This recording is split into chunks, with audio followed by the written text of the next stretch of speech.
நான் பாட ஆரம்பிக்கும் போது தான் தெரியும் வாணியம்மா அப்படிங்கிற ஒரு வாய்ஸ். அந்த டைம்லலாம் இப்போ இருக்க மாதிரி சோஷியல் மீடியா அதெல்லாம் கிடையாது. அண்ட் ஃபுல்லாக டேப் ரெக்கார்டர் தான். ஸோ டேப் ரெக்கார்டர் எப்படின்னா வாங்கி கொடுக்க மாட்டாங்க, ப்ராப்பர் கேசட்டாக வாங்கி கொடுக்க மாட்டாங்க. பாடுறதுக்கு என்ன பாட்டு உண்டோ அதை மட்டும் தான். எனக்கு அப்போ வசதிகள் அவ்வளோதான். எஸ்பிபி சார்லாம் வந்து சீரியஸ்லி டார்லிங் தான் சொல்லணும். அவர் மேலே மரியாதை அப்படிங்கிறத விட அன்பு, ஒரு பைத்தியக்காரத்தனமான ஒரு அன்புன்னு சொல்லலாம் அவர் மேலே. அப்போ வந்து அந்த ஒரு பீரியட்ல பார்த்தீங்கன்னா அவருடைய பிஹேவியரே சேஞ்ச் ஆயிடுச்சு. மனுஷங்களை வந்து எப்படி மாத்திடுறாங்கன்னு யோசிச்சுக்கிட்டே இருப்பேன் நான். இந்த மீ டூ மூவ்மெண்ட் கன்றாவி வந்து எப்படி இந்த மாதிரி ஒரு லெஜெண்டை வந்து மாற்றி வச்சிருக்கே அப்படின்னு. இளையராஜா சார் கூட நீங்கள் ஒர்க் பண்ணியிருக்கீங்க. நம்ம நிறைய கேள்விப்படுவோம் இளையராஜா சார் பற்றி. கொஞ்சம் அவர் வந்து டென்ஷனான பர்சன். அவர் வந்து மனிதரே கிடையாது. என்னை பொறுத்த வரைக்கும் அவர் தெய்வத்துக்கு சமானம். உனக்கு அவ்வளோ திமிரு இருக்குன்னா அதை வந்து நான் செஞ்ச எனக்கு எவ்வளோ திமிரு இருக்கும் நேச்சுரலாக அவர் காமிக்க தானங்க செய்வார். அவரோட ஒரு மகான். அவர் வந்து உட்காந்து தியானம் பண்ணார்னா 2 அடிக்கு எழுந்து உட்கார்றாருன்னு சொல்றாங்க. அவரை பத்தி பேசுறதுக்கு யாருக்குமே தகுதி இல்லை. நம்மளுக்கு ஒரு கரெக்டான ஒரு ரெகக்னிஷன் கிடைக்கலையே அப்படின்னுட்டு எப்பயாச்சும் உங்களுக்கு தோணி இருக்கா? பாடுறதுக்கு நிறைய ட்ரை பண்ணியிருக்கேன். அஃப்கோர்ஸ் ரஹ்மான் சாரோடைய ஹார்மனி டீமில் ஒரு 2 படத்துக்கு பாட முடிஞ்சுது. அதுக்கப்புறம் வந்து அஃப்கோர்ஸ் நிறைய விஷயங்கள் சோமனி பொலிட்டிசைஸ் பண்ணிடுவாங்க, நிறைய பாலிடிக்ஸ். பாட்டுக்கு எங்கள் அம்மா என் கூட வருவாங்க, எல்லா கச்சேரிக்கும் என் கூட வருவாங்க. She comes and accompanies me. எங்கேயும் தனியாக விட மாட்டாங்க. கல்யாணம் ஆன வரைக்கும் எங்கள் அம்மா கூட தான், என் கூட தான் வருவாங்க. எங்கே போனாலும் ஈவன் அவுட்டோர் ஷோஸ் போனால் கூட ஷீ கம்ஸ் வித் மீ. அவங்க எங்கள் கூட இல்லைங்கிறது இன்னும் நான் மிஸ் பண்ணிகிட்ருக்கேன். இப்பயும் அது வந்து நினச்சா வந்து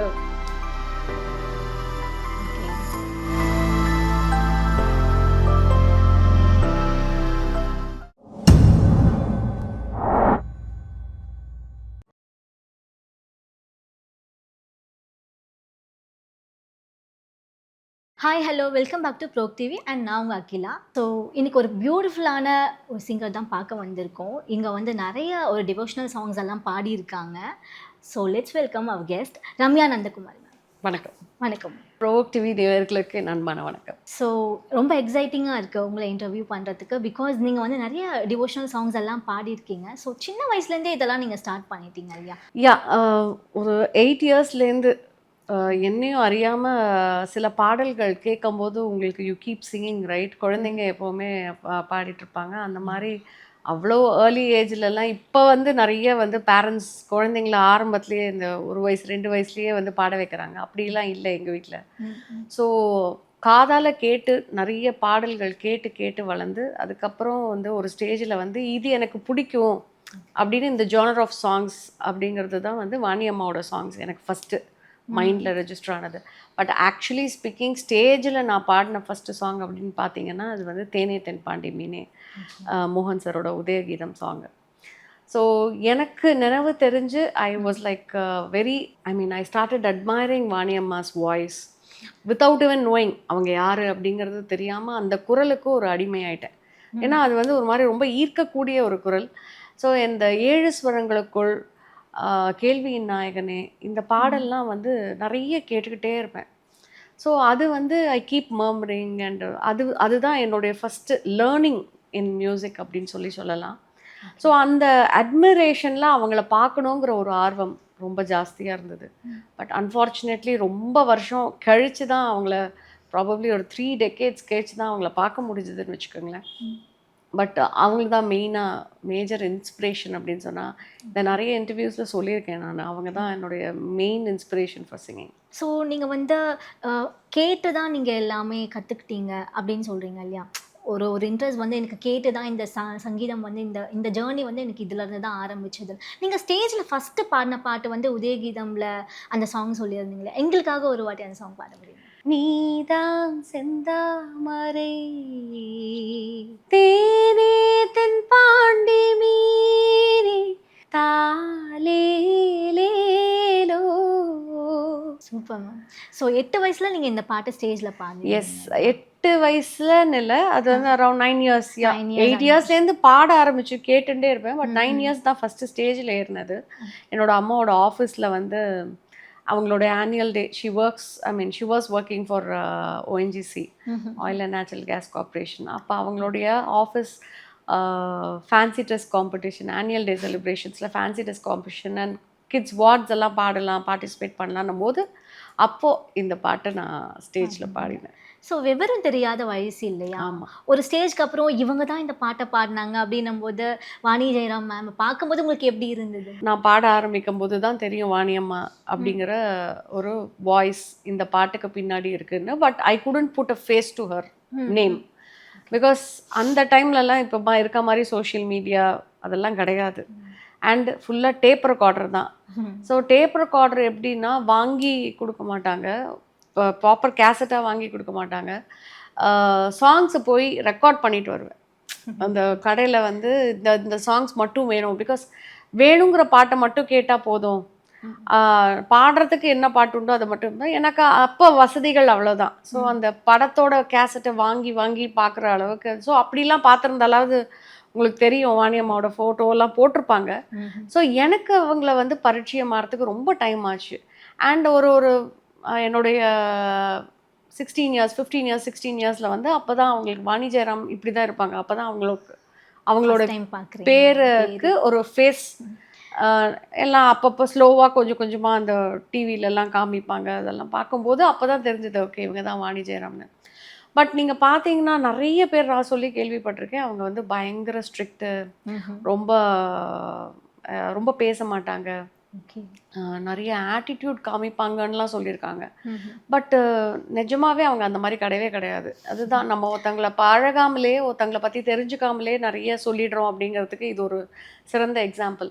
ஸோ ஆனால் வந்து அவங்களுடைய லுக்ஸ், அவங்க the way she carries herself அப்படின்னு பார்த்தீங்கன்னா இட் வில் பி லைக் ரொம்ப ஸ்ட்ரிக்ட்டு, ரொம்ப அவங்க பட் ஒரு செல்ஃப் ரெஸ்பெக்ட் எதிர்பார்க்குற ஒரு ஆள் அவங்க. ஸோ அவ்வளோ சாதிச்சுட்டு அவங்க அந்த பேசிக்ஸ் கூட எதிர்பார்க்கலன்னா நம்மளால் அது வந்து நம்மளே அப்படி தான் இருக்கும். ஸோ அந்த மாதிரி அவங்க இருக்கிறதுல தப்பே கிடையாது. ஏன்னா 19 லாங்குவேஜஸில் பாடியிருக்காங்க. But she is not like that. அப்புறம் ஒரு நாள் வந்து ஒரு மேனேஜர், ஒரு ஆர்டிஸ்ட் மேனேஜர்கிட்ட அவங்களுடைய நம்பர் கேட்டேன், லேண்ட்லைன் நம்பர் கொடுத்தாங்க. அவங்களுக்கு மொபைல் இருக்குமா, ஹஸ்பண்ட் தான் எடுப்பாங்க, பட் லேண்ட்லைன் பண்ணால் எடுப்பாங்க அப்படின்னாங்க. ஸோ லேண்ட்லைன் ஃபோனில் நானே டைரெக்டாக கேட் க்ராஷ் பண்ணிக்கலாம், இது இவங்களை நம்பி அவங்கள நம்பி பிரயோஜனம் இல்லைன்னு சொல்லிட்டு லேண்ட்லைனுக்கு ஃபோன் பண்ணும்போது சார் எடுத்தார் ஃபஸ்ட்டு, ஜெயராம் அப்பா தான் எடுத்தார். அப்போது இல்லை அவங்க வெளியில் போயிருக்காங்கம்மா, ஒரு 1 hour கழிச்சு திருப்பி கால் பண்ணுங்கள், நான் சொல்லிடுறேன் அப்படின்னு சொன்னாங்க. ஸோ கரெக்டாக வந்து நானும் ஒரு 1.5 hours கழிச்சு திரும்பி கால் பண்ணும்போது எடுத்தோடனே ஹலோ அப்படின்னோடனே அங்கேயே நான் ஃப்ளாட், அவ்வளோதான். Oh my god, that was like that moment cannot be expressed at all. இன்றைக்கும் வந்து அந்த ஒரு மொமெண்ட் வந்து எனக்கு அந்த குரலை கேட்டோடனேவே I started crying.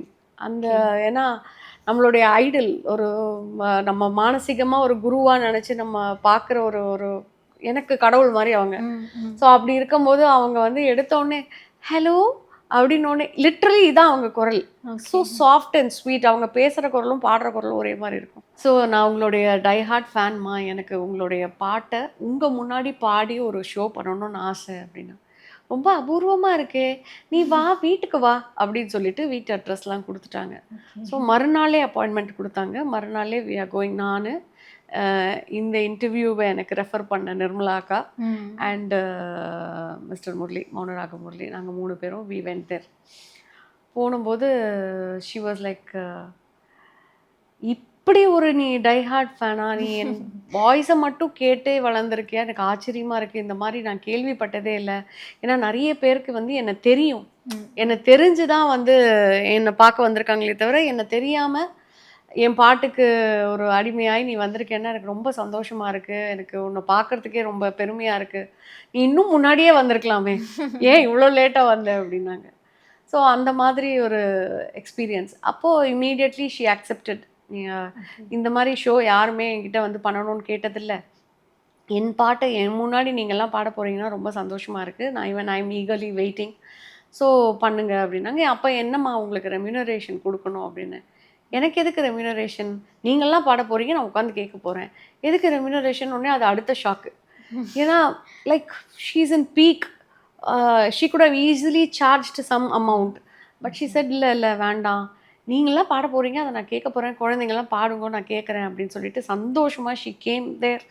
And she was like completely shock to see the crowd we gathered there. So நீங்கள் சொல்லி தான் அவங்கள பற்றி இவ்வளோ கேள்விப்படுறோம். அதே மாதிரி வீட்டுக்குள்ளே வரும்போதே பார்த்தோம், இவ்வளோ பெரிய ஃபோட்டோ வாணி ஜெயராமோட. ஆமாம், அவ்வளோ பெரிய ஃபேனா நீங்கள்? அவ்வளோ பிடிக்குமா உங்களுக்கு? எனக்கு வந்து என்னுடைய 2வது அம்மா அப்படின்னு தான் சொல்லணும். ஸோ முதல் அம்மான்னு சொன்னால் எங்கள் அம்மாவுக்கு கோவம் வந்துடும். So like she is my second mother. And இது வந்து இந்த படம் வந்து கரெக்டாக அவங்களுடைய டெத் அன்னைக்கு ராஜீவின்னு சொல்லிட்டு ஒரு ஆர்டிஸ்ட், அவர் வந்து அன்னைக்கு டெத் அன்னைக்கு கரெக்டாக ஹாலில் அவங்க வீட்டில் பாடி இருக்கும்போது பெரிய இந்த படம் கொண்டு வந்து அப்படியே அங்கே ஹாலில் வச்சார் அவங்க. ஏன்னா அவர் என்னென்னா அவர் ரொம்ப வருஷமாக இதை வரைஞ்சிட்டு அவங்களுக்கு கொடுக்க முடியாமல் கஷ்டப்பட்டுட்டு இருந்திருக்காரு. அப்புறம் அவங்க இறந்த அன்னைக்கு கொண்டு வந்து அவங்க வீட்டிலேருந்து யாரோ கொண்டு வந்து அங்கே பெரிய படத்தை வச்சாங்க. இது வந்து எனக்கு பார்த்த உடனே கண்ணு முன்னாடி அவங்க உட்காந்துட்டு இருக்கிற ஒரு ஃபீலு, நம்ம வந்து என்ன பண்ணாலும் அவங்கள நம்ம மிஸ் பண்ண மாட்டோம் அப்படிங்கிற ஒரு வைபை கொடுத்த ஒரு படம் அது. ஸோ அப்போ அவங்க வீட்டில் இருந்தவங்க அந்த படத்தை எடுத்துகிட்டு போயிட்டாங்க. ஸோ அவங்க வீட்டில் அவங்க ரிலேட்டிவ்ஸ் சிஸ்டர்ஸ்லாம் இருந்தாங்க அப்போ அவங்க. ஸோ அப்போ நான் இதே படம் எனக்கு ஒன்று வரைஞ்சி கொடுங்க சார், கண்டிப்பாக எனக்கு வேணும் அப்படின்னு சொன்னேன். நீங்கள் மேம் கூடயும் ஒர்க் பண்ணியிருக்கீங்க. ஐ மீன் நீங்கள் நிறைய சீரீஸ் பண்ணியிருக்கீங்க இல்லையா யூடியூப்பில் மேம் கூட சேர்ந்து, அந்த சிங்கிங் சீரீஸ் மாதிரி. ஸோ அந்த ஜேர்னி எப்படி ஸ்டார்ட் ஆச்சு? அவங்கள வந்து ஃபர்ஸ்ட் ஐ திங்க் அந்த ஃபுல் ஃப்ளெஜ்டாக ஒரு இன்டர்வியூ பண்ணது நானாக தான் இருக்கும்னு நினைக்கிறேன். எனக்கு ஐ மீன் அப்பார்ட் ஃப்ரம் தி சேனல்ஸ் ஒரு இண்டிவிஜுவலாக அவங்கள இன்டர்வியூ பண்ணது நானாக தான் இருக்கும்னு நினைக்கிறேன். அந்த பெருமை எனக்கு அவங்களே சொல்லியிருக்காங்க. லக்கி டூ பிகாஸ் நீங்கள் சின்ன வயசுலேருந்து பார்க்கணும் அப்படின்னு எதிர்பார்த்துட்டு இருந்த ஒருத்தர் கூட நீங்கள் ஒரு ஜேர்னியே பண்ணியிருக்கீங்க. ஒரு ரொம்ப நாள், ரொம்ப ஆல்மோஸ்ட் அது ஒரு 14 years ஆஃப் ஜேர்னி. அண்ட் அவங்க வந்து பொண்ணு மாதிரியே என்னை ட்ரீட் பண்ணாங்க. லிட்ரலாக ஐ வாஸ் ஹர் டாட்டர். ஏன்னா day in and day out phone பண்ணிடுவாங்க, என்ன பண்ணுற ஏது பண்ணுற, நான் இங்கே வெளில போகணும், நீ வரியா, கூட்டிகிட்டு போறியா. அண்ட் ஒரு ஸ்டேஜில் வந்து அவங்களுக்கு முடியாத போது அவங்களுடைய அவுட்டோர் கேரளா ஷோஸு, நிறைய டெல்லி ஷோஸ்க்கெல்லாம் வந்து நான் கூட அக்கம்பெனி பண்ணியிருக்கேன் அவங்களோட. ஸோ அந்த ஜேர்னி எல்லாமே வந்து ஒரு பெரிய ட்ரெஷர் எனக்கு. அண்டு அவங்க வந்து ஒரு பொண்ணு மாதிரி தான். யார் வீட்டுக்கும் அவங்க போக மாட்டாங்க. ஆனால் வந்து நான் வந்து என் சமையல் அவங்களுக்கு ரொம்ப பிடிக்கும். ஸோ நான் எது சமைச்சாலும் கொண்டு போய் கொடுத்தேன்னா ரொம்ப ரசித்து சாப்பிடுவாங்க. ரசம், அந்த சாம்பார் அதெல்லாம் ரொம்ப பிடிக்கும் அவங்களுக்கு. ரொம்ப foodie but very choosy. So அதனால் ரொம்ப ரிலிஷ் பண்ணி சாப்பிடுவாங்க. அண்டு எங்கள் வீட்டில் தீபாவளி பொங்கல்னால் அவங்க வீட்டுக்கு வந்துடுவாங்க. இல்லை 2 பேருமே ஹஸ்பண்ட் அண்ட் ஒய்ஃப் 2 பேரும் வருவாங்க. நல்லா அழகாக எல்லாம் போட்டு சாப்பாடு சாப்பிட்டுட்டு நல்லா டைம் ஸ்பெண்ட் பண்ணிட்டு போவாங்க. அப்பா போனதுக்கப்புறம் அகெயின் ஷீ கேம். அப்போ வந்து she use to stay for a longer time. காலையில் வந்துட்டு சாயங்காலம் போவாங்க. ஸோ மத்தியானம் சாப்பிட்டுட்டு அவங்களுக்கு I will make her bed inside. So she will sleep for some time. And she'll say, நான் ஜஸ்ட் ஒரு 1/2 மணி நேரம் தூங்குறேன், எனக்கு ரொம்ப சாப்பாடு நல்லா ஹெவியாக போட்டுட்டேன், நான் ஒரு 1/2 மணி நேரம் படுத்துக்கிறேன், டயர்டாக இருக்குது, நீ அப்புறம் 1/2 மணி நேரத்தில் என்னை எழுப்பு அப்படின்வாங்க. சரி 1/2 மணி நேரத்தில் எழுப்புறேன் அப்படின்னு. அப்புறம் 1/2 மணி நேரம் கழிச்சு உள்ளே போய் மெதுவாக பார்த்தா டீப் ஸ்லீப்பில் இருப்பாங்க. ஸோ அவங்க வந்து தனியாக இருக்கும்போது ப்ராபப்ளி அந்த தூக்கங்கிறத வந்து ஷீ ஸ்டார்டட் மிஸ்ஸிங்னு நினைக்கிறேன் அப்பா போனதுக்கப்புறம். தென் அதனால வந்து சரி இவரும் என் ஹஸ்பண்டும் சொல்லுவார், நீங்கள் தூங்குறாங்க எழுப்பாத விட்டுரு அப்படின்னு. ஸோ நீங்கள் நம்ப மாட்டீங்க, வந்தாங்கன்னா ஒரு 2 hours 3 hours நல்லா டீப் ஸ்லீப் போயிடுவாங்க. அப்புறம் அவங்களே எழுந்து வருவாங்க. டிஸ்டர்ப் பண்ண மாட்டோம், யாரும் போகக்கூடாது அந்த ரூம் பக்கம் அப்படின்னு சொல்லிடுவோம். அப்புறம் அவங்களே எழுந்து வந்துட்டு, என்ன ரம்யா இந்த மாதிரி என்ன தூங்க விட்டுட்டியே, இவ்வளோ நேரம் தூங்க விட்டுட்டியே அப்படின்வாங்க. ஐ தரோலி மிஸ் ஹர். ஏன்னாக்க அம்மா எங்கள் அம்மாவோட நான் எப்படி இருப்பேனோ அந்த மாதிரி அவங்களோட இருப்பேன். அவங்க மேலே இப்படி கை வச்சுட்டு உட்காந்து பேசுறது, அவங்கள கட்டி பிடிச்சிக்கிறது, முத்தம் கொடுக்கறது. I have all the freedom to do whatever I want with her. So அந்த மாதிரி ஒரு பர்சன். அவங்கள வந்து அதுக்கப்புறம் வந்து அந்த வீட்டு பக்கமும் என்னால் போக முடியல, ஏன்னா அந்த வீடையும் வித்துட்டாங்க. ஓகே. ஸோ அவங்கள பார்க்க முடியலங்கிறது ஒரு பெரிய வருத்தம். அவங்க எங்கள் கூட இல்லைங்கிறது இன்னும் நான் மிஸ் பண்ணிட்டு இருக்கேன். இப்பயும் அது வந்து நினச்சா வந்து okay. Okay ma'am. Okay ma'am. Ma'am பற்றி ஸோ அந்த மாதிரி ஒரு யா அவ்வளோ க்ளோஸ். ஏன்னா டே அண்ட் டேவா அவன் வந்து கடுகு வாங்கணுமா, கடுகு வாங்கின்னு வரியா, ஜீரகம் வாங்கின்னு வரியா, இதுக்கெல்லாம் வந்து கால் பண்ணுவாங்க. அவ்வளோ உரிமையாக கேட்கக்கூடிய ஒரு பர்சன். ஸோ இந்த மாதிரி மேம் அப்படின்னு பார்க்க போனால் நீங்கள் எஸ்பிபி சார் கூடயும் ஒர்க் பண்ணியிருக்கீங்க, இளையராஜா சார் கூடயும் வந்து கான்செஸ் பண்ணியிருக்கீங்க. அந்த அனுபவங்கள்லாம் உங்களுக்கு எப்படி? எஸ்பிபி சார்லாம் வந்து சீரியஸ்லி கண்டிப்பா. டார்லிங், இஸ் அ டார்லிங் தான் சொல்லணும். அவர் மேலே மரியாதை அப்படிங்கிறத விட அன்பு, ஒரு அளவிட முடியாத ஒரு பைத்தியக்காரத்தனமான ஒரு அன்புன்னு சொல்லலாம் அவர் மேலே. பாசம். ஏன்னா ஒரு ஃபாதர் ஃபிகர் மாதிரி அவர் எனக்கு. அவர் எப்படி அப்படின்னா, மை காட், அவர் ஒரு லெஜெண்டுங்கிறதே அவர் மறந்துடுவார் ஸ்டேஜுக்கு வந்தால். நம்மளை கோ சிங்கர் யாராக இருந்தாலும் அவங்கள எப்படி வந்து அவர் கம்ஃபர்டபுளாக வச்சுக்கிறதுன்னு பார்ப்பார். ஏன்னா டெஃபினெட்லி அப்படி ஒரு ஸ்டேச்சரில் இருக்கிற ஒரு சிங்கர் கூட நம்ம நின்று பாடும்போது கையெல்லாம் வட வட வடங்கும்.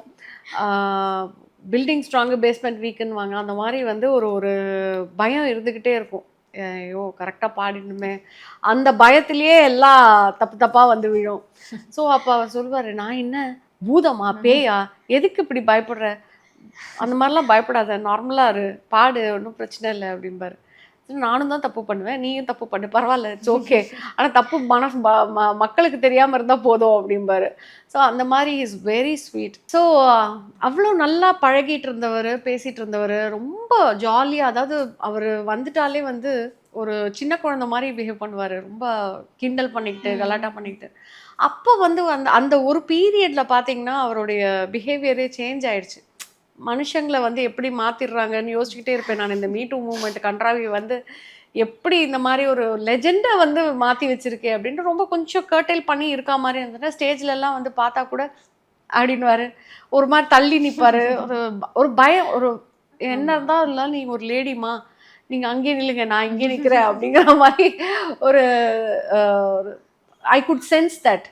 தென் ஒரு நாள் என்னால் பொறுக்க முடியாமல் நானே போய், நான் உங்கள் பொண்ணு மாதிரி, ப்ளீஸ் என்கிட்ட இவ்வளோ டிஸ்டன்ஸ் மெயின்டைன் பண்ணாதீங்க அப்படின்னு சொல்லி சொன்னேன். அப்போ வந்து S she is like my daughter அப்படின்னா. ஸோ அதுதான் வந்து அவங்களுக்கு அந்த அந்த ஒரு என்னதான் இருந்தாலும் நீ ஒரு பொண்ணு, இன்னொருத்தர் வீட்டு பொண்ணுமா, அந்த so that love and respect, that affection, அது எல்லாமே கலந்த ஒரு கலவை அவர். அந்த மாதிரி இருந்தபோது அப்புறமா சொன்னதுக்கு அப்புறம் நார்மல் ஆயிட்டார். பாட்டுக்கு டிஸ்கஸ் பண்ணுறதுக்கு கூப்பிட்டு பேசினாரு, என்ன பாட்டு. அப்புறமா என்னுடைய குரு ரகுராஜ் சக்கரவர்த்தின்னு அவருடைய ஷோஸில் தான் நிறைய பாடினேன். நிறைய ஸ்டேஜில் வந்து நிறைய பிளேபேக் சிங்கர்ஸோட பாடினேன். ஸோ அவர் இறந்து ஒரு 10 வருஷம் மேலே ஆயிடுச்சு, இப்போ 20 வருஷம் ஆயிடுச்சு. ஸோ அவரோட நினைவை வந்து அவருக்கு ஆசை வந்து வாணியம்மாவை வந்து ஒரு ஸ்டேஜில் அவரோட ஷோவில் பாட வைக்கணும்னு. அது அவருக்கு நிறைவேறலை. ஸோ வாணியம்மாவையும் எஸ்பிபி சாரையும் ஒன்றா அவருடைய நினைவு ஷோவில் வந்து ரிமெம்பரன்ஸ் ஷோவில் வந்து அவங்க 2 பேரையும் பாட வச்சேன். ஸோ அப்போ டிஸ்கஷன்லாம் போகும்போது it was like a very great experience, dealing with the legends, talking to them about their songs, discussing. So like I think இந்த ஜென்மம் வந்து it's made for me. Ilaiyaraaja sir கூட நீங்கள் ஒர்க் பண்ணியிருக்கீங்க. நம்ம நிறைய கேள்விப்படுவோம் இளையராஜா சார் பற்றி. கொஞ்சம் அவர் வந்து டென்ஷனான பர்சன், கொஞ்சம் கான்ட்ரவர்சியலான பர்சன். உங்ககிட்ட எப்படி இருந்திருப்பார்? So Raja sir is a person who has to be really ஒரு கோயிலுக்குள்ளே அர்ச்சனை பண்ண பூஜிக்கப்பட வேண்டிய ஒருத்தர் அவர். ஏன்னா இன்னைக்கு நீங்கள் எடுத்துக்கிட்டிங்கன்னா, அதை நான் நிறைய வாட்டி ஏற்கனவே சொல்லியிருக்கேன். த்ரூ அவுட் த வேர்ல்டு இந்த யூனிவர்ஸில் one active music composer at the age of 84, 85 அப்படின்னா இட்ஸ் ப்ரைட் ஆஃப் தமிழ்நாடு இல்லையா. நம்ம வந்து அவரை வந்து போற்ற வேண்டிய ஒரு லெஜெண்ட். அவர் வந்து மனிதரே கிடையாது. என்னை பொறுத்த வரைக்கும் அவர் தெய்வத்துக்கு சமானம். ஏன்னா அந்த அளவுக்கு சாங்ஸ் கொடுத்துருக்காரு. கேட்க கேட்க சலிக்காத பாடல்களை கொடுத்துருக்காரு. கண்டிப்பா. நீங்கள் என்ன பண்ணாலும் அவர் சாங்ஸை வந்து நீங்கள் வந்து இக்னோர் பண்ணவே முடியாது. என்ன ஜானராக இருக்கட்டும், உங்கள் வாழ்க்கையில் எந்த மாதிரி ஒரு சூழலாக இருந்தாலும் அவரோட பாடல்கள் நம்மளோட கூட வந்துகிட்டே இருக்கும். ஸோ அந்த மாதிரி ஒரு லெஜெண்ட் அவர். ஸோ அவருக்கு கொஞ்சம் தலகணமும் கர்வமும் இருந்துட்டா தான் என்ன, தப்பு இல்லையே. அது அவர் வந்து அவ்வளோ உருவாக்கியிருக்காரு, எத்தனை பேரை ஹீல் பண்ணியிருக்காரு. அவரோடய நாங்கள் கான்சர்ட்ஸ் பிளான் பண்ணி, அதாவது மௌனராக முரளி அவர் தான் பிளான் பண்ணி ஈவெண்ட் ஆர்கனைஸ் பண்ணது. அவரோட சேர்ந்து நாங்கள் கோஆர்டினேட் பண்ணோம். அந்த கோஆர்டினேட் பண்ணதுக்கே வந்து எங்களுக்கு பெரிய பாக்கியம் தான் நான் சொல்லணும். இப்போது ஒவ்வொருத்தர் ஒரு ஒரு மாதிரி. இப்போ ஒரு கம்போசர் வந்து எனக்கு காப்பிரைட்ஸ் வேண்டாம், நான் அதை பற்றி கவலைப்படலை, எல்லாரும் யூஸ் பண்ணுங்கன்னு சொல்கிறாங்க. இன்னொருத்தர் வந்து அதை வந்து என்கிட்ட பர்மிஷன் கேட்டுட்டு யூஸ் பண்ணுங்கன்றாங்க. இப்போ ஆக்சுவலி ஸ்பீக்கிங் நிறைய பேர் அவரோட சாங்ஸை யூஸ் பண்ணியிருக்காங்க. அவர் வந்து கேட்கவே இல்லை. ஏன் அப்படின்னா அந்த சீனியர் மியூசிஷியனுக்கு ரெஸ்பெக்ட் கொடுத்து அவர்கிட்ட போய், சார் நாங்கள் உங்களோட படைப்பை வந்து நாங்கள் யூஸ் பண்ணுறோம் சார், இந்த பாட்டில் இந்த சிச்சுவேஷனில் இந்த படத்தில் யூஸ் பண்ணுறதுக்கு ஆப்டாக இருக்கும் sir. So we are very happy that we wanted to come and we wanted to use this song of yours அப்படின்னா அவர் ஒன்றுமே சொல்ல மாட்டாருங்க. எனக்கு எவ்வளோ ஷோஸ்க்கு வந்து காப்பிரைட் ஃப்ரீயாக இது பண்ணி கொடுத்துருக்காரு, ராயல்ட்டியே வாங்காமல், letter just like that license கொடுத்துருக்காரு. So it is all in how we react to something and how we deal with that issue. நான் வந்து பாட்டு போடுவேன்னா அப்போ வந்து உனக்கு அவ்வளோ திமிரு இருக்குன்னா அதை வந்து நான் செஞ்சேன், எனக்கு எவ்வளோ திமிரு இருக்குன்னு நேச்சுரலாக அவர் காமிக்க தானேங்க செய்வார். நம்மளை ஒருத்தர் வந்து why do you go and rub on the wrong side? All said and done. ஒரு நாட்டுக்கும் கிடைக்காத ஒரு பெருமை இளையராஜாங்கிறவர். இசைஞானி இளையராஜா வந்து இன்னைக்கு நீங்கள் பாருங்கள், நீங்களே எடுத்துக்கோங்க, யாராவது ஒரு பேர் நம்ம சொல்ல முடியுமா அந்த ஏஜில் ஒரு மியூசிக் டைரக்டர் இன்னும் ஆக்டிவாக இருக்கார் அண்ட் உலகம் பூரா சுற்றிக்கிட்டு இருக்காரு. எங்கேயுமே அவரோட பாடல்கள் இல்லாத இடமே கிடையாது. அண்ட் இன்னும் ஆக்டிவாக இருக்காரு. He still active at 84 years. He still active. He runs the show. அவருடைய பாடல்களுக்காக அவருக்காக வர கூட்டம் வேற எதுக்காகவும் இல்லை. அவருக்காக வர கூட்டம், அத்தனை கூட்டமும் அவருக்காக வர கூட்டம். ஏன்னா மக்களுக்கு தெரியும் எது உண்மை எது பொய். ஸோ இந்த கிரிட்டிக்ஸு, இந்த சோஷியல் மீடியாவில் ப்ரொமோட் பண்ணுறவங்க அவங்களுடைய சேனல் டிஆர்பிக்கு அவசரமோ அவங்களுடைய ரேட்டிங்க்கு அவசரமோ நிறைய விஷயங்கள் தப்பாக சொல்லுவாங்க. தயவு செஞ்சு இந்த முதல்ல வந்து எல்லாத்துக்கும் நம்மளுடைய கருத்தை வைக்கணும் அப்படிங்கிற அந்த கருத்தை முதல்ல நீக்கிக்கங்க. That's very important. ஏன்னா உங்களுடைய கருத்து தேவையில்லை, அவருக்கு அது தேவையில்லை. அவர் வந்து ஞானி, அவர் ஒரு மகான். அவர் வந்து உட்காந்து தியானம் பண்ணார்னா 2 அடிக்கு தூக்கி எழுந்து நிற்கிறாரு, எழுந்து உட்கார்றாருன்னு சொல்கிறாங்க. நம்ம கண்ணால் பார்த்ததில்ல, பட் அவர் அவ்வளவு அந்த உள்ளே போய் அவர் பக்கத்தில் நின்னா அந்த வைப்ரேஷன் ஃபீல் பண்ண முடியும் நம்மளால். நீங்கள் இவ்வளோ லெஜெண்ட்ஸ் கூட ஒர்க் பண்ணியிருக்கீங்க, அவங்களோட ஜேர்னி எல்லாம் பார்த்துருக்கீங்க. பட் நம்மளுக்கு ஒரு கரெக்டான ஒரு ரெகக்னேஷன் கிடைக்கலையே அப்படின்னுட்டு எப்பயாச்சும் உங்களுக்கு தோணி இருக்கா? நிறைய ட்ரை பண்ணியிருக்கேன், பிளேபேக் சிங்கிங் பாடுறதுக்கு நிறைய ட்ரை பண்ணியிருக்கேன். அஃப்கோர்ஸ் ரஹ்மான் சாரோடைய ஹார்மனி டீமில் ஒரு 2 படத்துக்கு பாட முடிஞ்சுது. அதுக்கப்புறம் வந்து அஃப்கோர்ஸ் நிறைய விஷயங்கள், so many things to it, politicise பண்ணிடுவாங்க நிறைய பாலிடிக்ஸு. நிறைய பேர் வந்து exposure, kind of the exposure அப்போ அவங்களுக்கு இருந்தது, எனக்கு இல்லை. ஸோ இந்த மாதிரி விஷயங்கள்லாம் இருந்தது. அண்டு நிறைய மியூசிக் டைரக்டர்ஸ்கிட்ட போய் நான் சான்ஸ் கேட்டிருக்கேன். பட் ஒரு ஸ்டேஜுக்கு மேலே எனக்கே புரிஞ்சுது, this is not my cup of tea அப்படின்னு சொல்லிட்டு அதுக்கப்புறம் I stopped hunting for opportunities. So I had very good opportunities on stage. இதை விட ஒரு பெரிய ஆப்பர்ச்சுனிட்டி என்ன வேணும் சொல்லுங்கள்? நான் வந்து மனோ சாரோட பாடிட்டேன், உன்னி கிருஷ்ணன், உன்னி மேனன், ஜானகி அம்மா, சித்ரா அம்மா, சுசிலா அம்மா, எல்லாரோடையும் பாடியிருக்கேன் ஸ்டேஜில். எஸ்பிபி சார், ஜெயஸ்தாஸ் சாரோட மட்டும்தான் பாடலை. அவர் மட்டும்தான் என் பக்கெட் லிஸ்ட்டில். அவரை மட்டும் ஒரு வாட்டி பார்த்து அவர்கிட்ட ஆசீர்வாதம் வாங்கிடணுங்கிறது ஒரு பெரிய என்னுடைய ஆசை. ஸோ அவரை மட்டும்தான் என்னால் பார்க்க முடியல, நேரில் பார்க்க முடியல. ஸோ மற்றபடி எல்லா சிங்கர்ஸோடையும், எல்லா லெஜெண்டரி சிங்கர்ஸோடையும் ஸ்டேஜ் ஷேர் பண்ணியிருக்கேன். இதுக்கு மேலே என்ன வேணும் வாழ்க்கையில் உங்களுக்கு? Very rich experience. So that experience speaks. And I would like to அந்த எக்ஸ்பீரியன்ஸை என்னுடைய ஸ்டூடெண்ட்ஸ்க்கு நான் ஷேர் பண்ணுறேன். அவங்களுக்கு எப்படி பாடணும்னு சொல்லி கொடுக்குறேன். ஸோ இவ்வளோ நிறைய பண்ணிகிட்ருக்கீங்க அண்ட் கிளாஸஸ் கூட நீங்கள் எடுத்துகிட்ருக்கீங்க. சங்கீதம் வந்து நீங்கள் உங்ககிட்டயே வச்சுக்காம அண்ட் நீங்கள் வந்து உங்களோட ஸ்டூடெண்ட்ஸ்க்கும் வந்து கொடுக்கணும் அப்படின்னு சொல்கிறதுலாம் பெரிய விஷயம். அண்ட் இவ்வளோ பேசிகிட்டு இருக்கோம். இன்னும் ஒரு 2 பெரிய லெஜெண்ட்ஸ் பற்றி நம்ம பேசியே ஆகணும் கண்டிப்பாக. பிகாஸ் நீங்கள் சொல்லியிருக்கீங்க ஆல்ரெடி ஒர்க் பண்ணியிருக்கீங்க அப்படின்ட்டு. ஜானகி அம்மா அண்ட் சுஜிலா அம்மா நம்ம மிஸ் பண்ணவே முடியாது. ஸோ அவங்களோட ஒர்க் பண்ண experience. There are 2 legends where நீங்கள் சொன்ன மாதிரி you can never miss them in your life. Because like அவங்களோட நிறைய ஜானகி அம்மாவோட நிறைய என்னோட இனிஷியல் ஸ்டேஜஸில் நிறைய ஸ்டேஜ் ஷேர் பண்ணியிருக்கேன். அண்டு அவங்க வந்து அவங்கள்ட்டேருந்து கற்றுக்க வேண்டிய விஷயம் என்னென்னா, யார் என்ன உன்னை சுற்றி என்ன நடந்தாலும் சரி, நீ எதுக்கு வந்திருக்க, அந்த இடத்துல நீ எதுக்கு நிற்கிற, பாடுறதுக்கு வந்திருக்க, உன்னுடைய வேலையை நீ கரெக்டாக செய். மற்றவங்களை பற்றி நீ கவலைப்படாத. அந்த வயலினிஸ்ட் தப்பாக வாசிச்சான், கிட்டாரிஸ்ட் தப்பாக வாசிச்சான், ட்ரம்ஸ் தப்பாக வாசிச்சான், அதெல்லாம் உனக்கு தேவையே இல்லை. நீ பாட வந்திருக்கியா, நீ க்ளீனாக உன்னுடைய டெலிவரியை கரெக்டாக கொடு. அந்த மாதிரி ஒரு ஒரு கேரக்டர் அவங்க. அண்ட் நீங்கள் பார்த்தீங்கன்னா இத்தினூண்டு புக்கு வச்சுருப்பாங்க, நின்ன இடத்த இப்படி அப்படி நகர மாட்டாங்க, அப்படி தலை நகராது, அப்படியே பாயிண்ட் பிளாங்காக அந்த நின்ன இடத்துலேருந்து பாடுவாங்க. ஸோ ஆனால் அவங்களோட குரல் பேசும். ஸோ மச் அந்த அந்த ரேஞ்செல்லாம் வந்து நம்ம நினச்சி கூட பார்க்க முடியாது. அந்த மாதிரி அவங்க. And she is very sweet. அவங்களுக்கு ரொம்ப ஃபேமஸ் வந்து இந்த குழந்தை குரலில் பாடுறது, அந்த குழந்தை குரலில் பேசுறது. அண்ட் அது ரொம்ப பேசி கிண்டல் பண்ணிக்கிட்டே இருப்பாங்க. நீங்கள் எப்பயாவது அவங்க முன்னாடி பாடியிருக்கீங்களா அவங்களோட பாடல்? Yes yes yes. இந்த டூத் பேஸ்ட் இருக்குது, ப்ரஷ் இருக்குது, நான் பாடியிருக்கேன். டூத் பேஸ்ட் இருக்கு. ஆமாம், அது கேட்டிருக்கீங்களா அந்த பாட்டு? டூத் பேஸ்ட் இருக்கு, ப்ரஷ் இருக்கு, ஏந்திரி மாமா, தோசை ரோஸ்ட் இருக்கு, டீ இருக்கு, குடிச்சிடு மாமா. ஸோ வந்து இந்த பாட்டு வந்து அவங்க முன்னாடி பாடியிருக்கேன். ஸோ இதெல்லாம் அவங்க அப்ரிஷியேட் பண்ணியிருக்காங்க. And she is one person, hours together நீங்கள் அவங்க பாட்டை அவங்க முன்னாடி உட்காந்து பாடினா கேட்டுக்கிட்டே இருப்பாங்க. அண்டு ரொம்ப அழகாக உங்களுக்கு டிப்ஸ் கொடுப்பாங்க. உங்களை ஹர்ட் பண்ணாத வாழ்க்கை ரொம்ப அழகாக சொல்லுவாங்க. ஸோ அதெல்லாம் வந்து ஒரு பெரிய பாக்கியம்தான். Super ma'am. And Susheelamma, yes, Susheelamma வந்து லாஸ்ட்டை வந்து ஒரு 2 இயர்ஸ் முன்னாடியிலேருந்து அவங்கள பார்த்து அவங்களுடைய வீட்டுக்கு போய் அவங்கள்ட்ட பேசியிருக்கேன். அவங்களோட சாங்ஸ் அவங்க முன்னாடி பாடி காமிச்சிருக்கேன். இப்போ கொஞ்சம் அவங்களுக்கு உடம்பு சரியில்லை. அண்ட் 2-3 ஷோஸில் அவங்க முன்னாடி அவங்க பாட்டெலாம் பாடியிருக்கேன். அவங்க வந்து நல்லா இருக்குமா, நல்லா பாடுறேன் அப்படின்னு சொல்லியிருக்காங்க. ஸோ ரொம்ப இன்ட்ராக்ட் பண்ணுறதுக்கு வாய்ப்பு கிடைக்கல. பட் தென் டெஃபினெட்லி அவங்க பாடல்கள்லாம் அப்பா எப்பேற்பட்ட பாடல்கள். இப்போ அவங்க சங்கதியெல்லாம் வந்து நினச்சி கூட பார்க்க முடியாது, பொடி பொடி சங்கதிகள்.